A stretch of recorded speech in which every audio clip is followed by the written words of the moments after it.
Now, Michigan is just hours away from the end of its fiscal calendar. My UP's Skylar Perkins is keeping an eye on Lansing and tells us what we need to know. Since a joint announcement by the governor and leaders of the state House and Senate saying the expected government shutdown would be prevented, we've been keeping a close eye on Lansing for signs legislators are following through. The promise was a breath of fresh air for state and nonprofit organizations running thin margins and whose operations could be harmed by even a brief funding freeze. But now the state is just hours away from a shutdown and much to do before they can call the budget passed. I knew that getting done by tonight at midnight for the general budget was very over-optimistic.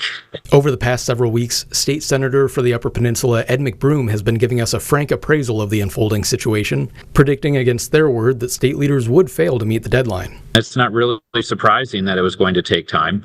And on top of that, of course, there's members who have very specific local needs that have been brought forward. After last week's announcement, the leaders had agreed to a budget framework. McBroom told us the legislature's subcommittees then had to take that framework and work out the budget down to essentially each line item. Now, the upside is that McBroom says he expects Governor Whitmer to step in with an executive order to keep the state open while those details are getting sorted out. I don't know how nuanced she's going to be with those executive orders, but schools are going to be open.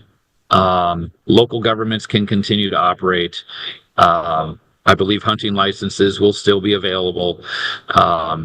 State police are still going to be on the road, so behave yourself. We'll continue watching the legislature to see if they can beat the buzzer yet tonight. In studio, I'm Skylar Perkins from IUP News.